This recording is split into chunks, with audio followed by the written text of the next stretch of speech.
Hello friends, welcome to one style cooking. நாம் இன்றைக்கி பார்க்க போகிற ரெசிபி வந்து பார்த்திங்கன்னா ரொம்பவே சூப்பரான டேஸ்டான ஆந்திரா ஸ்டைல் மீன் தொக்கு தாங்க பார்க்க போகிறோம். வாங்க எப்படி ஈஸியாக டேஸ்டியாக சூப்பராக செய்யலாங்கிறத வீடியோவில் போய் பார்க்கலாம். வீடியோக்குள்ளே போகிறதுக்கு முன்னாடி கீழே உள்ள ரெட் கலர் சப்ஸ்கிரைப் பட்டனை கிளிக் பண்ணுங்கள். கூடவே பக்கத்தில் உள்ள பெல் ஐக்கானையும் கிளிக் பண்ணுங்கள். அப்போ தான் நான் போடுற வீடியோ எல்லாமே உடனுக்குடன் உங்களுக்கு தெரிய வரும். வாங்க இப்போ வீடியோக்குள்ளே போகலாம். ஆந்திரா ஸ்டைல் மீன் தொக்கு பண்ணுறதுக்கு ஃபஸ்ட்டு ஒரு மீன் சட்டியில் தேவையான அளவு ஆயில் சேர்த்துட்டு ஜீரகம் 2-3 பச்சை மிளகா கூடவே வந்து பார்த்திங்கன்னா கொஞ்சம் வெங்காயத்தையும் வந்து சேர்த்து நல்லா வதக்கிக்கலாம். இதில் வந்து 2 பெரிய வெங்காயம் ஆட் பண்ணியிருக்கேன். இதை நல்லா சேர்த்து மிக்ஸ் பண்ணி விட்டுக்கோங்க. இது வதங்கும் போதே ஒரு 1/2 டீஸ்பூன் போல் மஞ்சள் தூளையும் சேர்த்து நல்லா மிக்ஸ் பண்ணி வதக்கிக்கோங்க. இது கூட கொஞ்சமாக கருவேப்பிலையும் சேர்த்துக்கலாம்.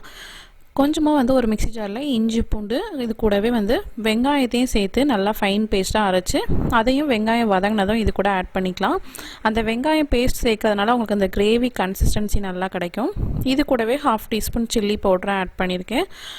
ஃபிஷ்ஷில் வந்து ஏற்கனவே சில்லி பவுடர்லாம் சேர்த்ததுனால இதில் வந்து மசாலாவில் வந்து 1/2 டீஸ்பூன் மட்டும் ஆட் பண்ணி நல்லா மிக்ஸ் பண்ணி விட்டுக்கோங்க. அந்த பச்சை வாசனையெல்லாம் நல்லா போகணும்.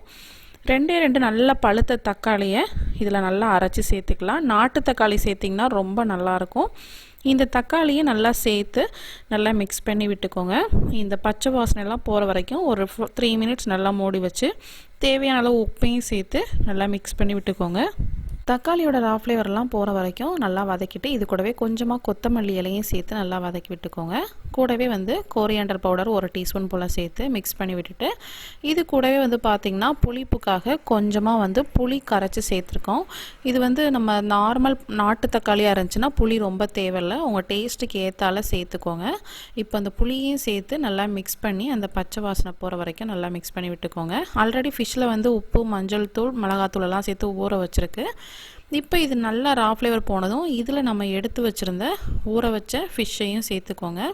மிளகாத்தூள் எல்லாமே காரத்துக்கு ஏற்றால உங்களுக்கு ஏற்றால சேர்த்துக்கோங்க. இதில் ஆல்ரெடி சேர்த்ததுனால கிரேவியில் கம்மியாக தான் சேர்த்துருக்கு.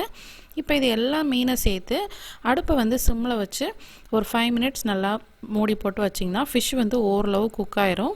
இப்போ இதுக்கு மேலே வந்து பார்த்திங்கன்னா கொஞ்சமாக வந்து தேவையான அளவு தண்ணி சேர்த்துக்கலாம். அந்த புளி தண்ணியாக இருந்தாலும் உங்களுக்கு புளிப்புக்கு ஏற்றால சேர்த்துட்டு இது நல்லா வந்து மிக்ஸ் பண்ணி விட்டுக்கணும். கரண்டியால் மிக்ஸ் பண்ணாமல் இந்த மாதிரி மிக்ஸ் பண்ணிவிட்டு தேவையான அளவு உப்பையும் சேர்த்துக்கோங்க. இதை வந்து ரொம்ப கரண்டியால் மிக்ஸ் பண்ணிங்கன்னா உங்களுக்கு வந்து மீன் வந்து உடையிறதுக்கு நிறைய சான்ஸ் இருக்குது. இது கூடவே வந்து 2 பச்சை மிளகாவையும் சேர்த்து மறுபடியும் அடுப்பை வந்து மீடியம் ஃப்ளேம்லேயே வச்சு ஒரு 10 நிமிஷம் கொதிக்க விட்டிங்கன்னா ஃபிஷ்ஷு வந்து சூப்பராக வந்து ரெடி ஆயிரும். ஃபைனலாக கொஞ்சம் கொத்தமல்லி இலையும் சேர்த்து அடுப்பை ஆஃப் பண்ணிடலாம். ரொம்பவே சூப்பரான டேஸ்டான நம்மளோட ஆந்திரா ஸ்டைல் மீன் தொக்கு ரெடி ஆகிடுச்சு. கண்டிப்பாக நீங்களும் அந்த ரெசிபி ட்ரை பண்ணி பாருங்கள். இந்த ரெசிபி பிடிச்சிருந்துச்சுன்னா நம்ம சேனலை லைக் பண்ணுங்கள், ஷேர் பண்ணுங்கள், சப்ஸ்கிரைப் பண்ணுங்கள். இந்த வீடியோ பற்றின கமெண்ட்ஸையும் கமெண்ட் பாக்ஸில் தெரிவிங்க. பாய்.